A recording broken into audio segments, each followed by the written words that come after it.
Hello friends, आज हम Uttar Pradesh PCS प्रारंभिक परीक्षा 2022 के जो बाकी के क्वेश्चन है उसको देखेंगे। इसके पहली श्रृंखला में हम लोग करीब 42 क्वेश्चन तक देख चुके थे। तो आज 43 क्वेश्चन से स्टार्ट करते हैं और टॉपिक है पर्यावरण, जहाँ से शुरू हो रहा है। तो क्वेश्चन नंबर 43 है, 42 तक हम कर चुके हैं। तो आइए देखते हैं। उत्तर प्रदेश का निम्नलिखित में से कौन सा वन्यजीव अभयारण्य 1975 में स्थापित किया गया था? तो इस पर आयोग ने मतलब स्टार लगा दिया था, क्योंकि कतरनिया घाट, किशनपुर, चंबल और रायपुर, ये जो भी ऑप्शन दिए गए हैं इनमें से कोई भी 1975 में स्थापित नहीं हुआ है। जैसे कतरनिया घाट 1976 है, किशनपुर 1972 है, और आपका चंबल जो है वो 1979 है, और रायपुर आपका 1977 है। तो इस हिसाब से कोई भी ऑप्शन सही नहीं था। नेक्स्ट है कि भारत सरकार द्वारा पर्यावरण संरक्षण या परिरक्षण अधिनियम कब पारित हुआ? तो ये यूपी आयोग का हिट सवाल है, हर वर्ष लगभग पूछा ही जाता है। तो option A 1974, option B 1986, option C 1971 या ऑप्शन डी 1981। तो इसका राइट आंसर हो जाएगा 1986। थोड़ा सा जूम कर लेते हैं। डाइक्लोरो डाइफिनाइल ट्राइक्लोरो इथेन यानी डीडीटी एक है। तो अजैव अवघटनीय प्रदूषक, जैव रासायनिक प्रदूषक, गैर प्रदूषणकारी या गैर प्रदूषक, या जैव अवघटनीय। तो इसका राइट आंसर हो जाएगा ए, अजैव अवघटनीय प्रदूषक। जो डीडीटी है वह एक अजैव अवघटनीय प्रदूषक है। नेक्स्ट क्वेश्चन है कि केबुल लामजाओ राष्ट्रीय उद्यान निम्नलिखित में से किस झील में अवस्थित है? तो अब ए है डच, बी कोलेरू, सी लोकटक, डी बुलर। तो इसका राइट आंसर हो जाएगा लोकटक। जो केवल लामजाओ राष्ट्रीय उद्यान है ये कहाँ पर है? मणिपुर में है लोकटक झील। नेक्स्ट है, निम्नलिखित में से कौन सी हरित गृह गैस नहीं है? क्लोरोफ्लोरोकार्बन, कार्बन डाइऑक्साइड, आर्गन या फिर मीथेन। तो इसका राइट आंसर हो जाएगा ऑप्शन सी, आर्गन जो है हरित गृह गैस नहीं है। हैं कौन कौन सी? जलवाष्प, carbon dioxide, methane, nitrous oxide तथा क्लोरोफ्लोरोकार्बन। वर्ष 1985 में गंगा एक्शन प्लान परियोजना प्रारंभ करने का मुख्य उद्देश्य क्या था? ऑप्शन ए, नदी के जल को केवल सिंचाई के लिए प्रयोग में लाना, ऑप्शन बी, गंगा नदी पर केवल नए बांध बनाना, ऑप्शन सी, इसके जल को केवल प्रदूषण रहित करना, या ऑप्शन डी, उपयुक्त में से कोई नहीं। तो इसका राइट आंसर हो जाएगा ऑप्शन सी, इसके जल को केवल प्रदूषण रहित करना है। और गंगा एक्शन प्लान की शुरुआत कब हुई थी? 1985 में। यहाँ पर एक चीज़ और देख लीजिए कि गंगा एक्शन प्लान के द्वितीय चरण की शुरुआत 1993 में हुई थी। नेक्स्ट देख लेते हैं क्वेश्चन, प्रकाश रासायनिक धुंध में सदैव होता है? ऑप्शन ए ओजोन, एल्युमिनियम आयन, फास्फोरस या फिर मीथेन। तो इसका राइट आंसर हो जाएगा ओजोन। राइट आंसर ओजोन है। प्रकाश रासायनिक धुंध में वैसे क्या क्या होता है? स्मोक और फॉग के मिलने से बनता है, और इसमें निम्न प्रदूषक शामिल होते हैं, जैसे नाइट्रोजन ऑक्साइड, ओजोन या फिर पैन।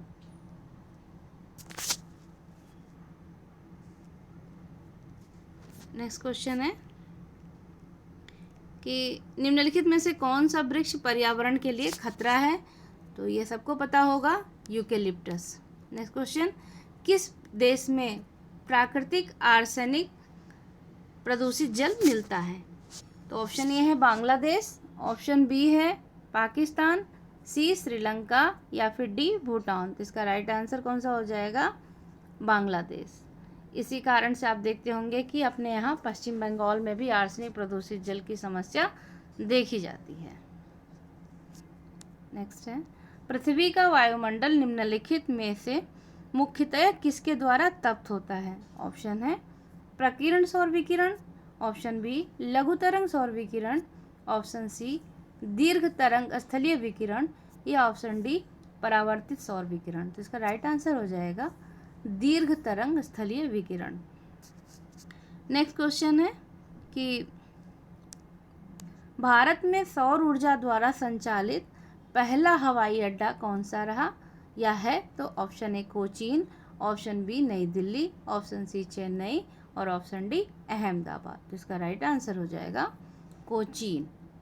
और इसे यह दर्जा कब मिला, यह उपलब्धि कब मिली? सन 2015 में।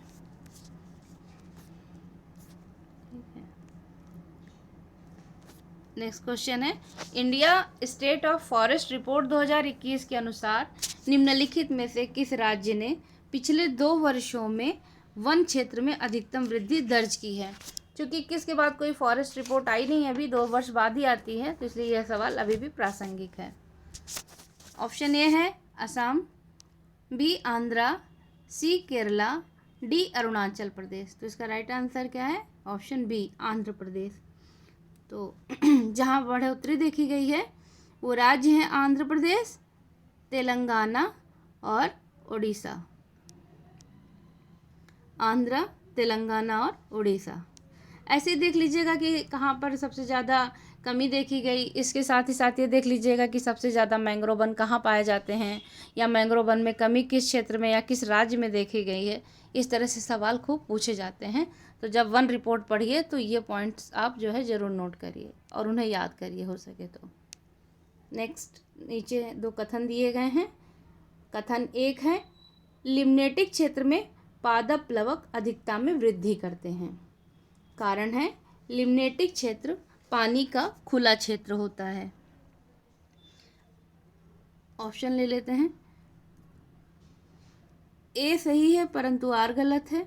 ऑप्शन बी ए तथा आर दोनों सही है और आर ए की सही व्याख्या है। ऑप्शन सी ए गलत है परंतु आर सही है। ऑप्शन डी ए और आर दोनों सही है परंतु आर ए की सही व्याख्या नहीं है। तो इसका राइट आंसर हो जाएगा कि ए तथा आर दोनों सही हैं और आर ए की सही व्याख्या है। नेक्स्ट, ओजोन दिवस किस तिथि को मनाया जाता है? तो ऑप्शन ए 16 सितंबर, ऑप्शन बी 30 जनवरी, 2 अक्टूबर या फिर 29 अप्रैल को। तो इसका राइट आंसर हो जाएगा 16 सितंबर। 16 सितंबर को प्रतिवर्ष विश्व ओजोन दिवस मनाया जाता है और वर्ष 2022 हेतु इस दिवस का थीम क्या था? Montreal protocol @35 global cooperation protecting life on earth. चूँकि अभी 23 का तो आया नहीं है इसलिए इसे 2022 का इम्पॉर्टेंट हो जाता है। जैसे जलवायु दिवस है, पृथ्वी दिवस है, मतलब जैव विविधता दिवस है, पृथ्वी दिवस है या जल दिवस है, तो आप हो सके तो इनकी थीम ज़रूर याद कर लीजिए क्योंकि थीम पूछा जाता है। इस तरह से भी दे सकता है कि सारे दिवस दे दिए जाएं और थीम दे दिया जाए और कह दिया जाए कि इनका मिलान करना है। तो यदि तैयार रहेगा तो आसानी से कर पाएंगे क्योंकि क्वेश्चन का लेवल अब अलग ही जा रहा है। नेक्स्ट है पारिस्थितिक निकेत के संदर्भ में निम्नलिखित कथनों में कौन सा या से सही है? तो पहला है यह उन स्थितियों की श्रेणी का प्रतिनिधित्व करता है जो संसाधनों के उपयोग और पारिस्थितिक तंत्र में उसकी कार्यात्मक भूमिका को सहन कर सकती है। दूसरा है प्रत्येक प्रजाति का एक अलग स्थान होता है। तो ऑप्शन है 1 तथा 2 दोनों सही है, केवल 1, ना तो 1 ना ही 2 और या फिर केवल 2। तो इसका राइट आंसर क्या हो जाएगा कि 1 और 2 दोनों सही हैं। 1 और 2 दोनों सही हैं। अब विज्ञान शुरू हो गया। यहाँ पर सूची 1 को सूची 2 से मिलान करना है। जैसे देखिए एक तरफ दिया हुआ है क्षेत्र और दूसरी तरफ दिया हुआ है अनुमति योग्य सौर स्तर। तो आपको पता है कि अगर एक भी पता हो तो आसानी से लग जाएगा। अब देखिए कोशिश कीजिए इसमें। तो शांत क्षेत्र और इसमें सबसे कम कौन सा है? 50 डेसिबल। तो शांत क्षेत्र का जाहिर सी बात है कि 50 ही होगा। तो 50 ऑप्शन में देखते हैं कहाँ है, यानी कि ए का पहला। अब देखिए सॉरी बी है ना शांत क्षेत्र, तो बी का पहला। अब दो ऑप्शन है बी के पहले में, तो ए और बी तो ऐसे भी एलिमिनेट हो गया, ठीक है। तो एलिमिनेट करना ज़रूर सीखिए। अब इसके बाद में सबसे अधिक आप देख सकते हैं कि सबसे अधिक कौन सा है, या सबसे कम, आपने सबसे कम पहले ढूंढ लिया। अब जैसे आवासीय क्षेत्र है, तो आवासीय क्षेत्र का हमें पता है कि भाई 55 होता है। तो अब देखिए आवासीय क्षेत्र यानी कि ए का दूसरा, अब ए का दूसरा कहाँ है, अब देखिए ए का दूसरा और बी का पहला, आपके दो ऑप्शन मिल रहे हैं, लेकिन फिर भी आपके अभी 50% के चांसेस हैं जब आप उन दो को एलिमिनेट कर देते हो। अब आता है आपका शांत क्षेत्र हो गया, आवासीय क्षेत्र हो गया, अब औद्योगिक क्षेत्र और व्यापारिक क्षेत्र बचा है। तो व्यापारिक क्षेत्र का 65 हो जाएगा और औद्योगिक क्षेत्र का 70, यानी कि सी का चौथा। अब देखिए सी का चौथा, बी का पहला और ए का दूसरा, इसका राइट आंसर क्या हो जाएगा, इसका राइट आंसर डी हो जाएगा। ए का दूसरा, बी का पहला, सी का चौथा और डी का तीसरा। एक बार देख लेते हैं। आवासीय क्षेत्र अनुमति योग्य सौर स्तर दिन में 55 और रात में 45, शांत क्षेत्र में 50 और रात में 40, औद्योगिक क्षेत्र में 75 और रात में 70 और व्यापारिक क्षेत्र का 65 और रात में 55। ऊष्मागतिकीय रूप से कार्बन का सबसे स्थिर रूप कौन सा है, फुलरीन, हीरा, कोयला या फिर ग्रेफाइट। तो इसका राइट आंसर क्या हो जाएगा, ऑप्शन डी ग्रेफाइट। निम्नलिखित युग्मों में कौन सा एक सुमेलित नहीं है, जैसे लेंस की क्षमता डायोप्टर, दबाव पास्कल, रेडियो एक्टिव पदार्थ क्यूरी, उष्मा जूल। तो जो सी ऑप्शन है रेडियो एक्टिव पदार्थ की सक्रियता, यह क्यूरी ना हो करके बैकुरल हो जाएगा, इसलिए से सी गलत है।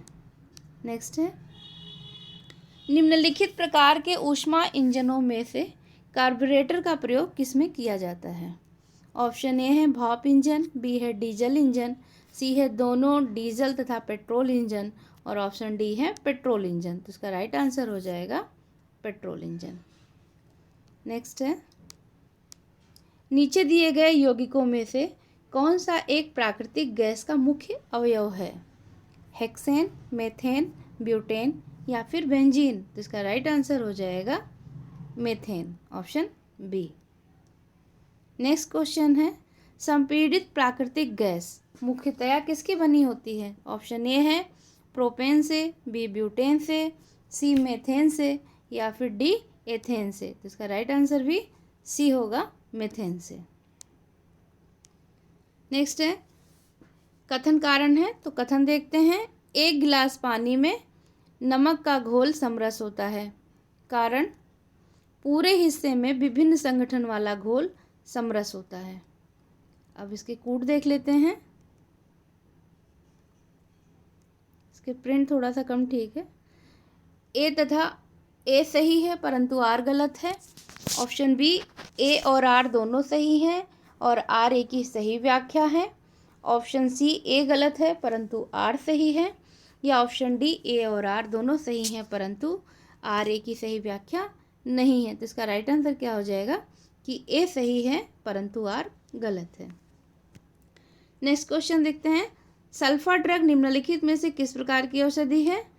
ऑप्शन है पीड़ाहारी, प्रतिजीवाणु या फिर प्रतिरोधी या ज्वरनाशी। तो इसका राइट आंसर क्या हो जाएगा, इसका राइट आंसर हो जाएगा प्रतिजीवाणु, एंटीबायोटिक। निम्नलिखित में से कौन सा पदार्थ जैव निम्नीकरणीय है, प्लास्टिक के कप, ऊन, कांच की बोतल या एल्युमिनियम फाइल। तो इसका राइट आंसर क्या हो जाएगा, ऊन। राइट आंसर ऊन हो जाएगा। सूची 1 को सूची 2 से सुमेलित कीजिए तथा सूची के नीचे दिए गए कूट के उत्तर का चयन करना है। देखिए एक तरफ दिया है पादप रोग और दूसरी तरफ दिया हुआ है कारक। तो जो खट्टे नासार है, खट्टे नासर, गन्ने का लाल सड़न रोग, आलू का कृष्णकांत रोग और गेहूं का साहू रोग। तो देखिए जो आलू का कृष्णकांत रोग होता है वो किस लिए होता है, ऑक्सीजन की कमी के लिए होता है। मतलब ऑक्सीजन की जब कमी हो जाएगी तो आलू का कृष्णकांत रोग हो जाता है। तो सी का दूसरा। अब आप देखें सी का दूसरा कहीं मिल रहा है? देखिए एक ही ऑप्शन से आंसर लग गया, तो ऑप्शन डी देख लेते हैं। जो खट्टे नासर हैं ये जीवाणु होते हैं इनके कारक, और गन्ने का जो लाल सड़न रोग होता है उसका कवक होता है, यानी कि बी का चौथा। गन्ने का जो लाल सड़न है वह कवक होगा, और जो गेहूं का साहू रोग होता है दरअसल इसमें कहते हैं कि यह सेहू रोग है और वह कीट के कारण होता है। तो इसका राइट आंसर फिर डी हो जाएगा।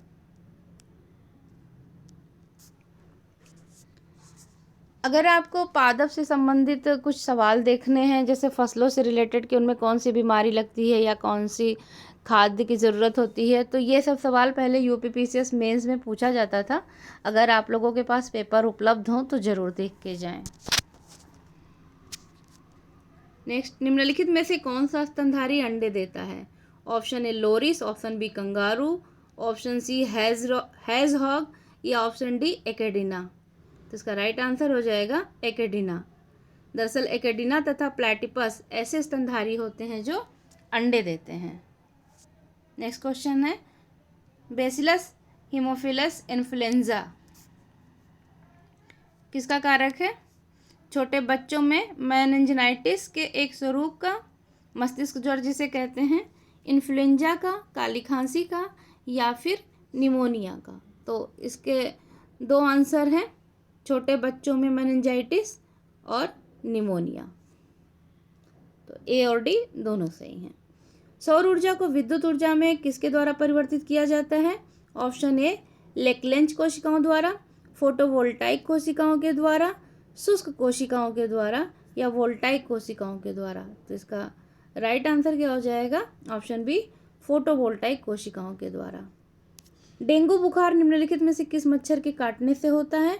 ऑप्शन ए है Aedes, option B Anopheles, option C एशियाई बाघ मच्छर, या डी क्यूलेक्स। तो इसका राइट आंसर हो जाएगा ऑप्शन ए एडीज। और डेंगू जो है एक विषाणु जनित रोग होता है। डेंगू विषाणु जो है एडीज इजिप्टी प्रजाति की मादा मच्छर द्वारा प्रसारित होता है। नेक्स्ट है निम्नलिखित युग्मों में कौन सा एक सही सुमेलित नहीं है? ऑप्शन स्पोर्टेम संश्लेषित मधुरक, रेयॉन रूपांतरित स्टार्च, नियोप्रीन विशिष्ट रबड़, या ऑक्सीटोसिन हार्मोन। तो उसका राइट आंसर हो जाएगा बी रेयॉन जो है वो रूपांतरित स्टार्च ना हो करके अर्ध सिंथेटिक फाइबर है। नेक्स्ट क्वेश्चन देखते हैं। राज्य व्यवस्था आ गई टॉपिक। निम्नलिखित राजनैतिक दलों पर विचार कीजिए और उन्हें उनकी स्थापना के काल क्रमानुसार व्यवस्थित कीजिए। ऑप्शन ए है बहुजन Samaj party, Samajwadi party, Telugu Desam party, या ऑल इंडिया तृणमूल कांग्रेस। तो बहुजन समाज पार्टी कब बनी थी? 1984 में। कब बनी है? 1984 में।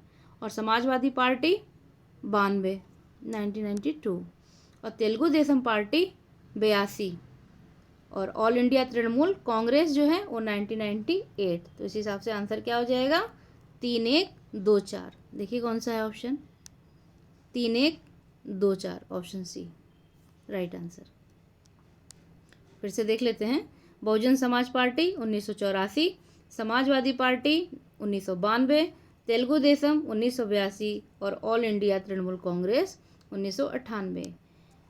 अभी राष्ट्रीय दल जितने हैं, जैसे 6 पार्टियों को राष्ट्रीय दल का दर्जा मिला है, तो उनका गठन कब हुआ है एक बार देख लीजिएगा, क्योंकि ये टॉपिक बहुत इम्पॉर्टेंट हो गया है इस समय।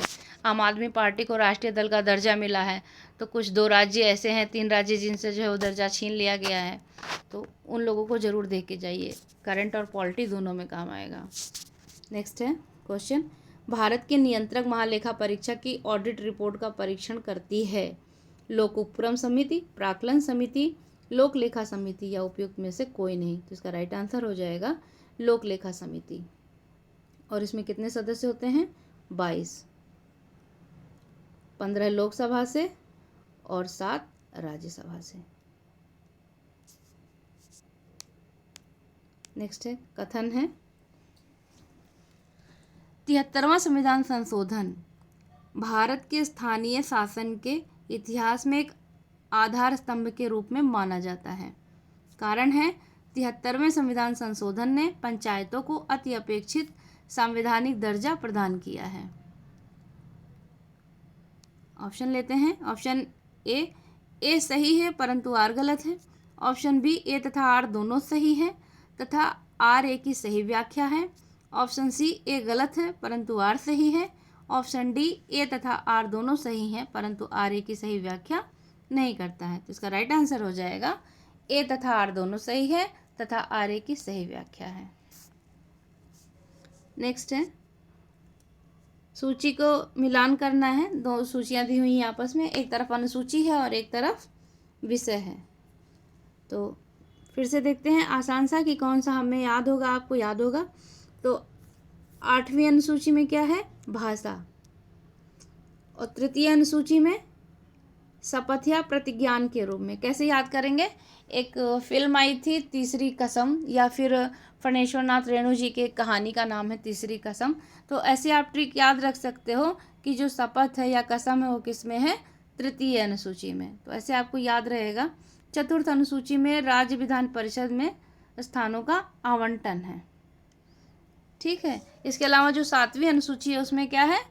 संसद और राज्य विधानमंडल द्वारा बनाए जाने वाली विधियों के विषय की सूची है। तो इसका ऑप्शन डी हो जाएगा। नेक्स्ट क्वेश्चन है,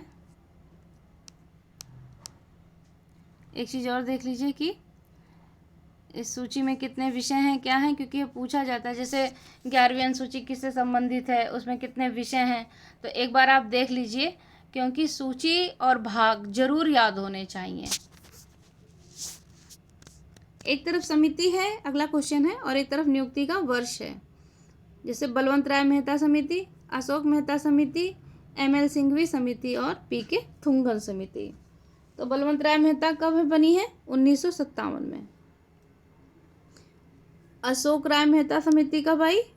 1977 में।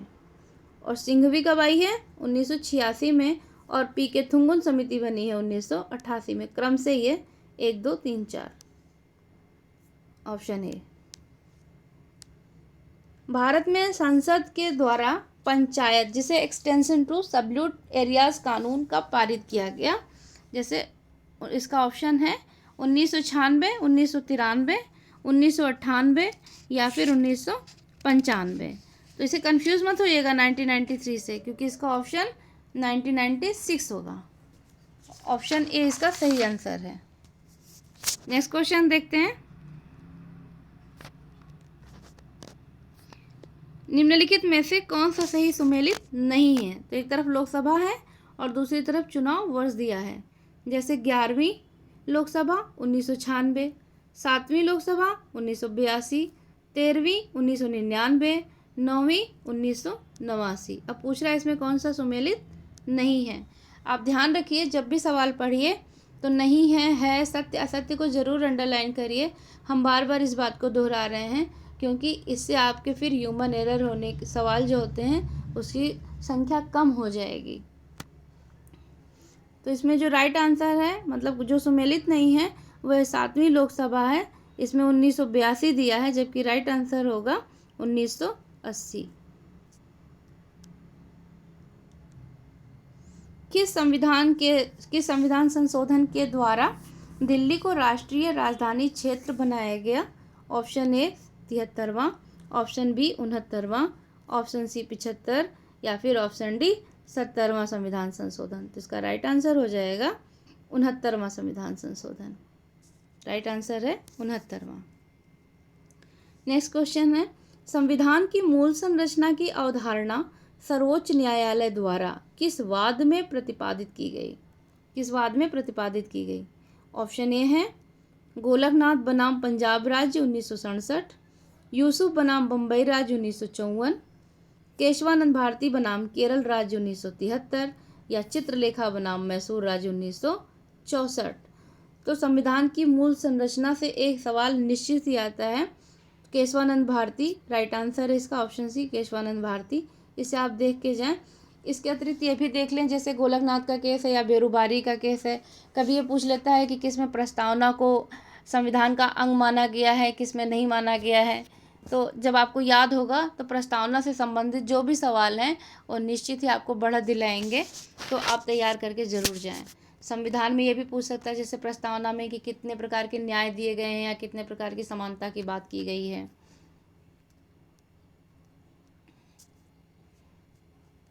नेक्स्ट क्वेश्चन है, निम्नलिखित में से कौन सा एक मौलिक कर्तव्य नहीं है। अब देखिए कौन सा मौलिक कर्तव्य नहीं है। ऑप्शन ए, प्राकृतिक वातावरण की रक्षा एवं संवर्धन करना। ऑप्शन बी, राष्ट्रगान का सम्मान करना। ऑप्शन सी, राष्ट्रीय महत्व के स्मारकों और स्थानों की रक्षा करना। या ऑप्शन डी, सार्वजनिक संपत्ति की सुरक्षा करना। तो कुल मौलिक कर्तव्य कितने हैं? 11। और इसे किसके मतलब जो है किस समिति ने इसे सुझाव दिया था, सजेस्ट किया था? तो स्वर्ण सिंह समिति ने इसे सुझाव दिया था मौलिक कर्तव्यों को। तो याद रखिएगा। और इसका ऑप्शन कौन सा सही है? राष्ट्रीय महत्व के स्मारक और स्थानों की रक्षा करना यह नीति निर्देशक तत्व है, ना कि आपका मौलिक कर्तव्य है। इसके अतिरिक्त बाकी जो शेष हैं वो सब आपके मौलिक कर्तव्य हैं। नेक्स्ट क्वेश्चन देखते हैं।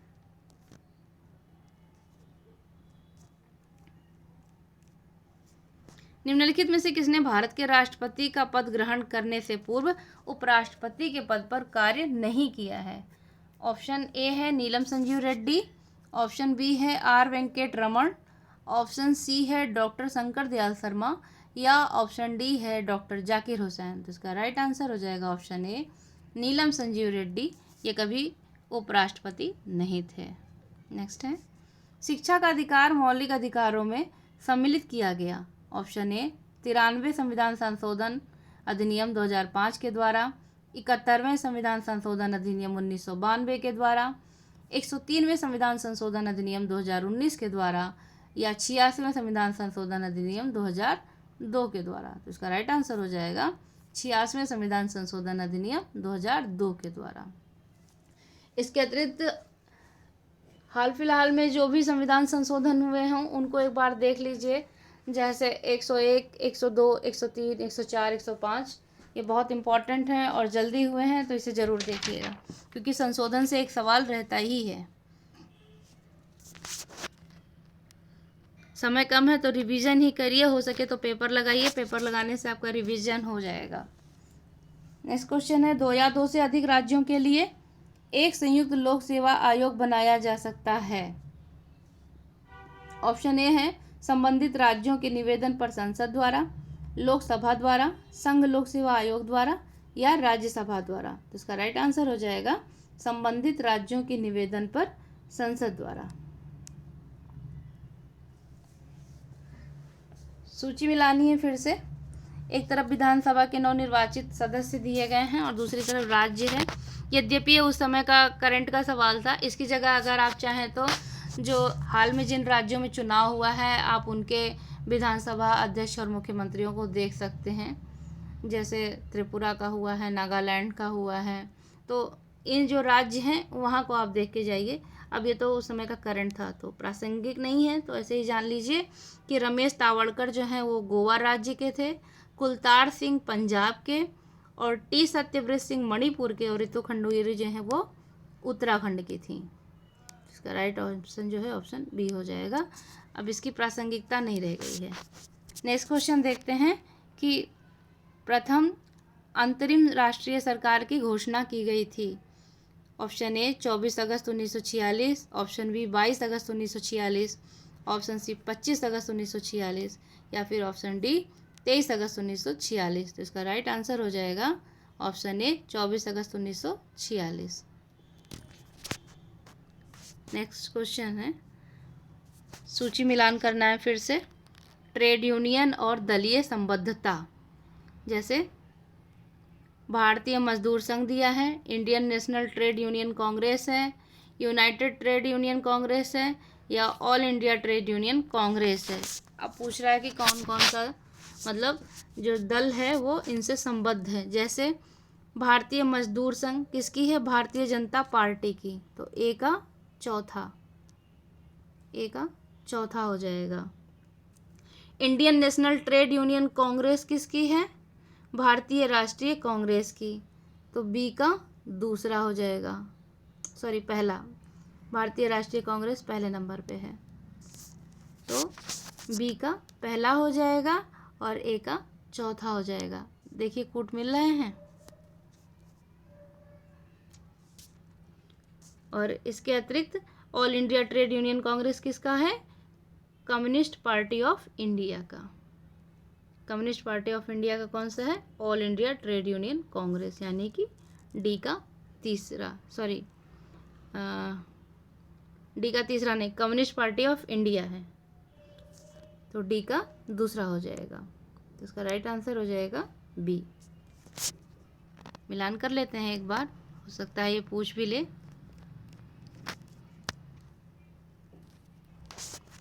देखिए, भारतीय मजदूर संघ, Bharatiya Janata party, Indian national trade union Congress, भारतीय राष्ट्रीय Congress, United trade union Congress, communist party of India मार्क्सवादी, और all India trade union Congress communist party of India.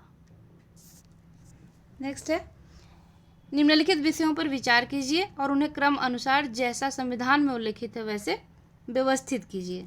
तो क्या दिया गया है? पहला है संघ तथा उसका कार्यक्षेत्र, मौलिक कर्तव्य, नागरिकता और राज्य की नीति निर्देशक तत्व। तो इसमें सबसे पहले क्या होगा? संविधान का भाग 1, उसमें क्या है? संघ और उसका राज्य क्षेत्र है। उसके बाद में क्या होगा? संविधान का भाग 2, उसमें क्या है? नागरिकता। तो ये भाग 1 में है और नागरिकता भाग 2 में है। तो सबसे पहले 1 हो जाएगा, फिर 3 हो जाएगा। देखिए 1 और 3 यहीं से लग गया, आप देख लीजिए। और मौलिक कर्तव्य किस में है? भाग 4 ए में है। और संविधान का भाग, उसमें भाग 4 में क्या है? राज्य के नीति निर्देशक तत्व। तो जो नीति निर्देशक तत्व है ये 4 में है और मौलिक कर्तव्य 4 ए में है। इसको रिपीट इसलिए कर रहे हैं क्योंकि ये पूछा जाता है, और आसान सवाल गलत मत करिए। अब अर्थव्यवस्था का टॉपिक स्टार्ट हुआ है। ये उस समय का करंट्स का सवाल था, मैं पढ़ दे रही हूँ, लेकिन हो सके तो आप अब करंट में नया देखिएगा, नई नई योजनाएं, क्योंकि अर्थव्यवस्था के अधिकतर सवाल नई योजनाओं से ही संबंधित होते हैं, या फिर जो पुरानी समितियां हैं उनको ज़रूर देख के जाइए, जो योजनाएं चालू की गई हैं उनको देख के जाइए। तो आइए स्टार्ट करते हैं। जैसे पहला सवाल था अर्थव्यवस्था का, 91 क्वेश्चन नंबर है कि मूल्यवान आईटी ब्रांड के संदर्भ में निम्नलिखित में कौन सा कथन सही है? जैसे एक्सेंचर वैश्विक स्तर पर 2022 में सर्वाधिक मूल्यवान आईटी ब्रांड है, और कथन इसका दूसरा है कि टीसीएस वैश्विक आईटी सेवा ब्रांडों में 2022 में नंबर 2 पायदान पर है। ठीक है, अब ये पूछ रहा है कि एक सही है या दोनों सही है। तो इसका राइट आंसर क्या हो जाएगा कि 1 और 2 कथन दोनों सही हैं। देखिए ये जनवरी 2022 का था, करंट था। नेक्स्ट देखते हैं कि संयुक्त राष्ट्र विकास कार्यक्रम यूएनडीपी ने निर्धनता की निम्नलिखित श्रेणियों की पहचान की, इनमें से कौन सा सही है? ऑप्शन ए आय निर्धनता, ऑप्शन बी मानव निर्धनता, ऑप्शन सी ए तथा बी दोनों, और ऑप्शन डी है उपयुक्त में से कोई नहीं। तो इसका राइट आंसर हो जाएगा ऑप्शन सी, आय और मानव निर्धनता दोनों ही हैं। नेक्स्ट है, फिर से सूची मिलान करना है। एक तरफ व्यक्ति हैं और दूसरी तरफ संबद्धता या उनका संबंध है। अब जैसे एम.एस. स्वामीनाथन, सबको पता है कि ये हरित क्रांति से संबंधित हैं। एल.के. झा आर्थिक प्रशासनिक सुधार से हैं, यानी कि बी का चौथा। वर्गीज कुरियन भी सबको मालूम है, ये दुग्ध उत्पादन के लिए जाने जाते हैं, दुग्ध उत्पादन। और जो मोरारजी देसाई हैं ये बैंकों पर सामाजिक नियंत्रण के लिए। तो देख लेते हैं, इसका ऑप्शन डी सही है। अगला क्वेश्चन है, निम्नलिखित देशों में मानव विकास सूचकांक 2022 के आधार पर अवरोही क्रम से व्यवस्थित कीजिए। एक तो इस पे स्टार लगा है, दूसरी चीज़ ये करंट का सवाल है, तो इसको छोड़ देते हैं। नेक्स्ट क्वेश्चन देखते हैं। टी माल्थस ने द माल्थुसियन थ्योरी नामक प्रसिद्ध सिद्धांत प्रतिपादित किया, जो किससे संबंधित है? ऑप्शन ए जनसंख्या से, बी निर्धनता से, सी अर्थव्यवस्था से, डी बेरोजगारी से। तो इसका राइट आंसर क्या हो जाएगा? ऑप्शन ए जनसंख्या। जो टी माल्थस हैं इनकी जो थ्योरी है वो किससे रिलेटेड है? जनसंख्या से रिलेटेड है। नेक्स्ट क्वेश्चन है, जनसांख्यिकीय लाभांश है। ऑप्शन ए 14 से 15 वर्ष की कार्यशील जनसंख्या, ऑप्शन बी 15 से 59 वर्ष की कार्यशील जनसंख्या, ऑप्शन सी 60 वर्ष से ऊपर की कार्यशील जनसंख्या, या ऑप्शन डी 0 से 6 वर्ष की जनसंख्या। तो इसका राइट आंसर हो जाएगा ऑप्शन बी 15 से 59 वर्ष की कार्यशील जनसंख्या जो है वो जनसांख्यिकीय लाभांश है। नेक्स्ट क्वेश्चन देखते हैं। देखिए ये भी करंट का सवाल है। वर्ष 2022 के प्रारंभ में कौन सा देश इस्पात उत्पादन में विश्व में सबसे ऊपर रहा? Option A Japan, option B Bharat, C चीन, डी इंग्लैंड। तो इसमें राइट आंसर इसका चीन है, लेकिन इसे आर्थिकी से पढ़ना पड़ेगा। तो जो भी इस तरह के सवाल हैं उन्हें छोड़ देते हैं। नेक्स्ट क्वेश्चन देखते हैं। एक तरफ योजनाएं दी हैं, दूसरी तरफ उन्हें कब प्रारंभ किया गया, ऐसा सन दिया हुआ है। तो आपको देखना है कि राष्ट्रीय ग्रामीण स्वास्थ्य मिशन, राष्ट्रीय सामाजिक सहायता कार्यक्रम, स्वर्ण जयंती ग्राम स्वरोजगार योजना और संपूर्ण ग्रामीण रोजगार योजना। अब इसमें देखते हैं। तो जो राष्ट्रीय ग्रामीण स्वास्थ्य मिशन है ये कब था? ये था 2005 में। तो ए का दूसरा हो जाएगा। फिर राष्ट्रीय सामाजिक सहायता कार्यक्रम ये है 1995, यानी कि बी का पहला। अब देखिए ए का दूसरा और बी का पहला देख लेते हैं। और कोई ऑप्शन मिल रहा है? कोई ऑप्शन और नहीं मिल रहा है, यही इसका राइट आंसर है ए। सी का तीसरा है, यानी कि जो स्वर्ण जयंती ग्राम स्वरोजगार योजना है ये कब आई? 2001 में। और जो संपूर्ण ग्रामीण रोजगार योजना है ये 1999। इन योजनाओं को एक जगह नोट कर लीजिए और बार बार उसे याद करिए, आपस में दोस्तों से पूछिए, क्योंकि योजनाएं पूछी जाती हैं और योजनाएं भूलती भी बहुत हैं। तो अब देखते हैं नेक्स्ट क्वेश्चन। जल जीवन मिशन योजना किस वित्तीय वर्ष के केंद्रीय बजट में घोषित की गई थी? ऑप्शन ए था 2022-23, ऑप्शन बी 2019-20, ऑप्शन सी 21-22 या ऑप्शन डी 2020-21। तो इसका राइट आंसर था ऑप्शन बी 2019-20। यह भी करंट का ही सवाल था।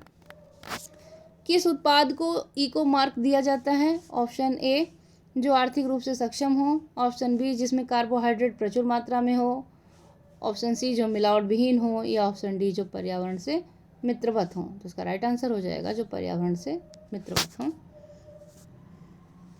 उन्हें जो है इको का लोगो दिया जाता है।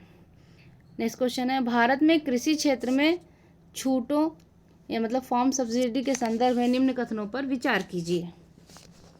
तो पहला है ऑप्शन, भारत में इनपुट सब्सिडी जैसे उर्वरकों पर दी जाने वाली अप्रत्यक्ष फार्म सब्सिडी के अंतर्गत आती हैं। नेक्स्ट है, किसानों को बिजली एवं सिंचाई पर दी जाने वाली कटौतियां प्रत्यक्ष फार्म सब्सिडी के अंतर्गत आती हैं। विश्व व्यापार संगठन के कृषि संबंधी प्रावधान प्रत्यक्ष फार्म सब्सिडी के अनुमति देते हैं, परंतु अप्रत्यक्ष सब्सिडी पर रोक लगाते हैं। तो ये सही नहीं है। देख लेते हैं अभी आगे। भारत में सरकारों द्वारा दी जाने वाली सभी सब्सिडियां जो है वो अप्रत्यक्ष श्रेणी में आती हैं। अब पूछ रहा है कि इनमें से कौन कौन सा कूट सही है। तो देखिए चौथा तो एकदम सही है कि अप्रत्यक्ष श्रेणी में आती हैं, और तीसरा हम लोग पहले ही काट दिए हैं कि गलत है। तो 4 के साथ कौन सा ऑप्शन है? अब 3 तो होगा नहीं, तो उसका राइट आंसर हो जाएगा ऑप्शन सी 1 और 4, यानी कि भारत में जो इनपुट सब्सिडी जैसे उर्वरक पर दी जाने वाली अप्रत्यक्ष फार्म सब्सिडी के अंतर्गत आती हैं, ये वाला कथन सही है। देख लीजिए एक बार, ये वाला कथन सही है। नेक्स्ट क्वेश्चन है, देख लेते हैं।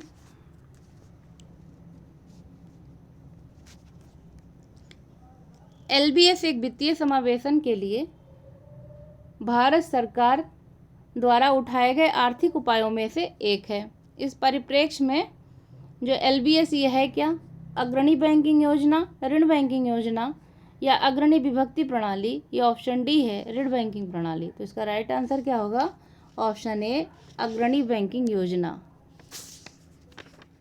नेक्स्ट है क्वेश्चन, मेक इन इंडिया कार्यक्रम के संदर्भ में निम्नलिखित कथनों में कौन सा सही है? मेक इन इंडिया प्रोग्राम वर्ष 2014 में प्रारंभ किया गया। ऑप्शन 2 है इसका उद्देश्य भारत में कंपनियों को विनिर्माण हेतु प्रोत्साहन देना तथा निवेश को सुगम बनाना था। अब देख लेते हैं ऑप्शन, केवल एक सही ऑप्शन है, एक तथा दो दोनों सही हैं, केवल एक सही है, ना तो एक ना ही दो, या फिर केवल दो। तो इसका राइट आंसर क्या हो जाएगा? ऑप्शन है एक तथा दो दोनों ही सही हैं। नेक्स्ट है जनसंख्या और नगरीकरण। भारत में किस समूह का सर्वाधिक भाग नगरीय है? राइट ऑप्शन है आपके बौद्ध, जैन, हिंदू या फिर ईसाई। तो इसका राइट आंसर हो जाएगा जैन। नेक्स्ट क्वेश्चन, देखिए उत्तर प्रदेश का जो 2021 का बजट है, अब बजट नया आ गया है तो इसलिए से इस सवाल की प्रासंगिकता समाप्त हो जाती है। नया बजट देख लीजिएगा। ये देख लेते हैं, उत्तर प्रदेश में एक जनपद एक उत्पाद योजना के आधार पर निम्नलिखित युग्मों में से कौन सा युग्म सुमेलित नहीं है? देखिए यहाँ भी कीवर्ड लगा हुआ है। तो ऑप्शन है, जैसे देखते हैं, अमेठी मूंज के उत्पाद, बागपत लकड़ी के खिलौने, गौतम बुद्ध नगर रेडीमेड कपड़े, आगरा चर्म उद्योग। तो इसमें कौन सा सही नहीं है? बागपत लकड़ी के खिलौने नहीं है, ठीक है, बल्कि यहाँ पर घरेलू सजावटी सामान को प्रोत्साहन दिया जा रहा है या उसके लिए जाना जाता है, ऐसे भी कह सकते हैं। उत्तर प्रदेश के निम्नलिखित नगरों पर विचार कीजिए तथा जनसंख्या के आधार पर उन्हें अवरोही क्रम में व्यवस्थित कीजिए। ऑप्शन है गाजियाबाद, ऑप्शन 2 है कानपुर, 3 है आगरा और चौथा है लखनऊ। तो इसको क्रम से लगाना है। तो इसमें सबसे पहले कौन सा हो जाएगा अवरोही क्रम में? कानपुर, फिर लखनऊ, उसके बाद में फिर गाजियाबाद और आगरा। देखिए कौन सा ऑप्शन है? डी। कौन सा ऑप्शन है? अरे सॉरी, डी है, ऑप्शन डी। नेक्स्ट क्वेश्चन है, उत्तर प्रदेश दिवस किस तिथि को मनाया जाता है? ऑप्शन ए है 25 जनवरी, बी है 23 जनवरी, सी है 26 जनवरी या डी है 24 जनवरी। इसका राइट आंसर हो जाएगा ऑप्शन डी 24 जनवरी। नेक्स्ट क्वेश्चन है, दुधवा राष्ट्रीय उद्यान उत्तर प्रदेश के किस जनपद में अवस्थित है? Option A Lakhimpur Kheri, option B Sitapur, option C Bahraich या ऑप्शन डी पीलीभीत। इसका राइट आंसर हो जाएगा option A Lakhimpur Kheri. Next question देख लेते हैं, थोड़ा जल्दी कर लें, परीक्षा बहुत नज़दीक है। स्पीड अगर तेज होगी तो एक बार आप रिपीट सुन लीजिएगा। पश्चिमी उत्तर प्रदेश के संदर्भ में निम्नलिखित कथनों में कौन सा सही है? जैसे उत्तर प्रदेश का पश्चिमी क्षेत्र अन्य क्षेत्रों की तुलना में अधिक विकसित है। यह क्षेत्र हरित क्रांति का साक्षी रहा। बिल्कुल ठीक बात है। अब ऑप्शन है कि एक तथा दो दोनों सही हैं, केवल एक सही है, ना तो एक ना ही दो, या फिर केवल दो। तो इसका राइट आंसर क्या हो जाएगा? एक और दो दोनों ही बातें सही हैं। नेक्स्ट है, निम्नलिखित में से कौन सा एक बांध उत्तर प्रदेश में नहीं है? पूछ रहा है। अडवा, अहरौरा, बदुआ या फिर बघेलखंड। इसका राइट आंसर क्या हो जाएगा? ऑप्शन सी बदुआ। ये कहाँ पर है? बिहार में है, बांका जिले में। अडवा कहाँ है? मिर्ज़ापुर, अहरौरा मिर्ज़ापुर, और जो बघेलखंड है ये कहाँ है? बलरामपुर में है। अब देखिए यहाँ तक सवाल थे, अब समसामयिकी शुरू हो गया है। समसामयिकी सारा हम लोग इस बार दृष्टि आई गई है। इसके अतिरिक्त आप लोग जहाँ से भी पढ़े हों करंट को देख के जाइएगा, क्योंकि करंट से ही रिलेटेड सवाल पूछे जाएंगे। 2022 का शायद ही कोई सवाल वो आपसे पूछ ले, तो इनको पढ़ने का कोई मतलब नहीं है। फिर भी अगर आपका मन हो तो आप एक बार देख लीजिएगा। विविध देख लेते हैं, क्योंकि विविध से सवाल पूछा जाता है।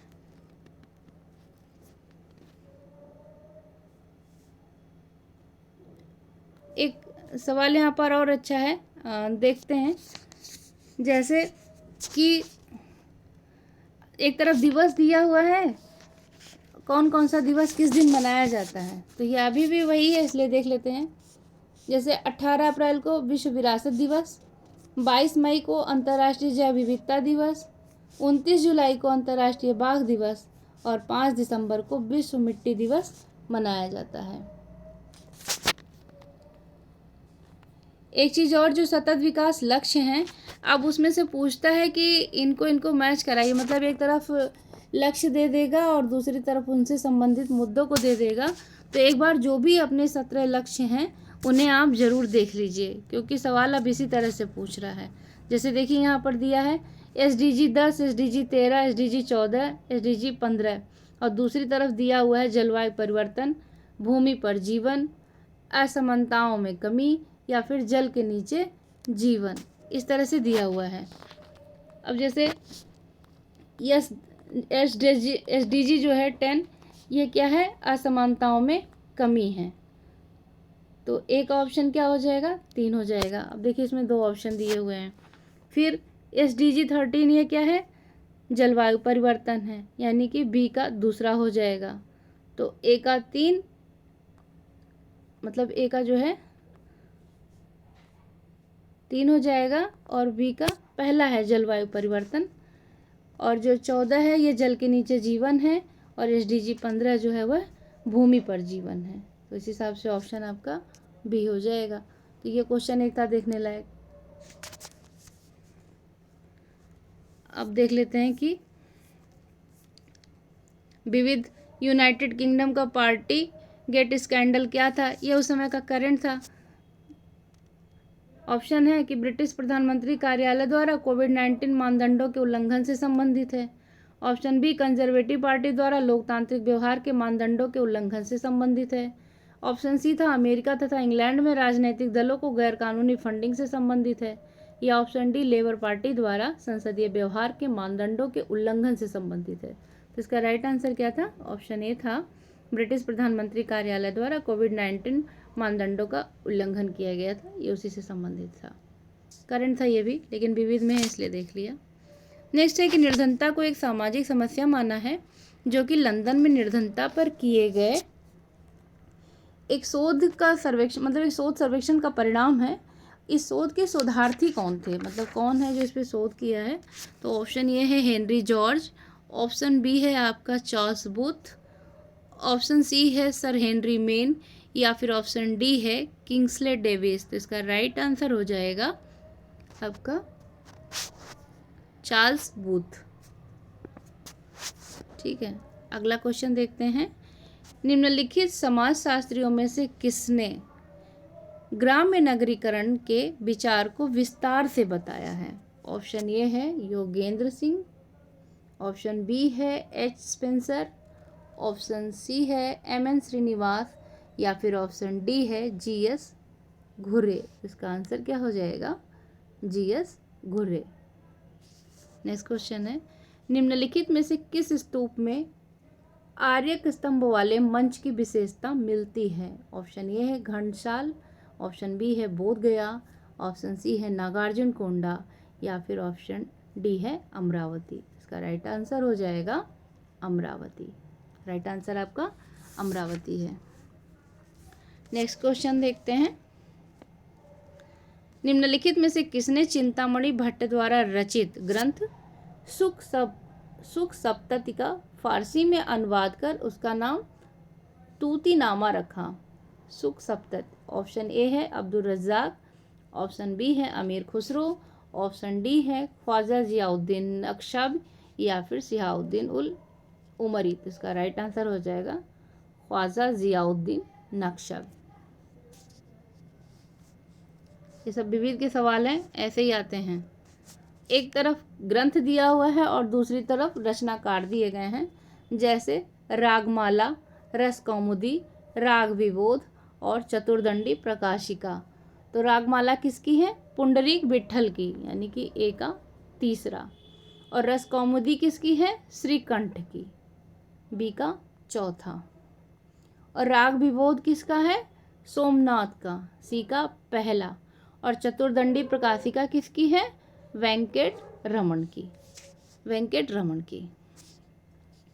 इसका राइट आंसर क्या हो जाएगा? इसमें स्टार लगा दिया देखिए आयोग ने, क्योंकि इसमें वेंकट रमन लिखा हुआ है जबकि वेंकट मखिम है, इसलिए इसे बाहर कर दिया था।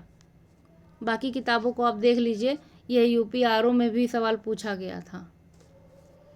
निम्नलिखित में से कौन सी वाटरशेड विकास परियोजना भारत की केंद्र सरकार द्वारा प्रायोजित है जिसका उद्देश्य ग्रामीण आबादी को पानी के संरक्षण के लिए सक्षम बनाना है? ऑप्शन ए पानी पसंद, ऑप्शन बी हरियाली, ऑप्शन सी है जल क्रांति, या फिर डी है कोई नहीं। तो इसका राइट आंसर हो जाएगा हरियाली। और यह कब शुरू किया गया था? 2003 में। देखिए ये करंट का सवाल था। अंतर्राष्ट्रीय अंतरिक्ष स्टेशन पर किसी नासा के अंतरिक्ष यात्री द्वारा सर्वाधिक लंबी अंतरिक्ष यात्रा का रिकॉर्ड किसका है? ऑप्शन है यार्टर डुब्रो, मार्क वेंड हे, एंटन सेप्लेरो, या फिर कोई नहीं। तो इसका ऑप्शन हो जाएगा सही जो है मार्क वेंड हे। इन्होंने सबसे अधिक लंबी यात्रा अंतरिक्ष में करने का रिकॉर्ड बनाया है। ये उस समय का करंट था, लेकिन शायद पूछ ले। एक तरफ देवता दिए हुए हैं, दूसरी तरफ उनकी पहचान दी गई है। जैसे देवता हैं शिव, विष्णु, गणेश और सरस्वती, और पहचान दिया गया है चक्र, त्रिशूल, वीणा, रस्सी का फंदा। तो आपको पता है कि शिव त्रिशूल रखते हैं, विष्णु चक्र रखते हैं, गणेश रस्सी या फंदा रखते हैं, और सरस्वती वीणा रखती हैं। नेक्स्ट है कथन है 20वीं शताब्दी में निर्धनता एवं निर्धन व्यक्ति हमारी चिंता एवं कर्तव्य के विषय बने हैं। बिल्कुल ठीक बात है। कारण है रणनीतिक रूप से वहाँ लक्ष्य भेदन क्रियाओं का अभाव था, जिसके फलस्वरूप इस मुद्दे को गति मिली है। अब ऑप्शन देखते हैं। ए सही है परंतु आर गलत है, ए तथा आर दोनों सही है तथा आर ए की सही व्याख्या है, ए गलत है परंतु आर सही है। ऑप्शन डी है ए और आर दोनों सही हैं परंतु आर ए की सही व्याख्या नहीं है। तो इसका राइट आंसर क्या हो जाएगा कि दोनों सही हैं लेकिन आर ए की सही व्याख्या नहीं है। नेक्स्ट क्वेश्चन देखते हैं। फिर सूची मिलान करना है। एक तरफ समाचार पत्रिका दिया हुआ है और दूसरी तरफ प्रकाशन का स्थान दिया है। जैसे स्वदेश, भारत बंधु। तो स्वदेश कहाँ से है? गोरखपुर से है। और भारत बंधु कहाँ से है? हाथरस से है। और देख लेते हैं। सत्यवादी है और शक्ति है। तो शक्ति कहाँ से है? अल्मोड़ा से, और सत्यवादी आगरा से। तो इसका राइट आंसर क्या हो जाएगा? ऑप्शन ए। फिर से देख लेते हैं। स्वदेश गोरखपुर, भारत बंधु हाथरस, सत्यवादी आगरा और शक्ति अल्मोड़ा।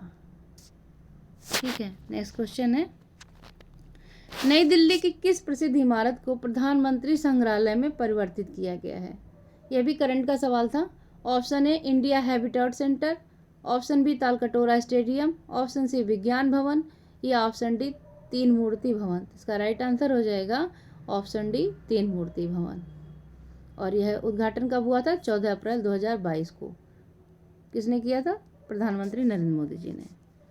नेक्स्ट है, बल्कि लास्ट क्वेश्चन है कि निम्नलिखित में से कौन सा एक सही सुमेलित है? अब देखिए यहाँ नहीं पूछ रहा है, सही सुमेलित है। भारत धर्म महामंडल दिल्ली, देव समाज बनारस, राधा स्वामी सत्संग लाहौर, या सनातन धर्म रक्षणी सभा कलकत्ता। तो इसमें से केवल यही सही है, बाकी कहाँ है ये भी देख लेते हैं। जो भारत धर्म महामंडल है ये कहाँ है? हरिद्वार। देव समाज लाहौर, और राधा स्वामी सत्संग कहाँ है? आगरा। सनातन धर्म तो सही है ही। तो इसी के साथ 2022 का प्रथम प्रश्न पत्र समाप्त होता है। और आप इसे एक बार लगा लीजिए, क्योंकि जो पुराने पेपर हैं उनको लगाने से दो बातें होंगी। एक तो आपका कॉन्फिडेंस बूस्ट होगा, और दूसरी चीज़ जो प्रश्न आए हुए हैं वह कम से कम आपसे गलत नहीं होंगे। तो आप पढ़ते रहिए, करंट पे ध्यान दीजिए, पुराने पेपर ज़रूर लगाइए, प्रैक्टिस सेट लगाते रहिए, ह्यूमन एरर कम होंगे। प्रेशर बिल्कुल मत लीजिए। Thank you so much.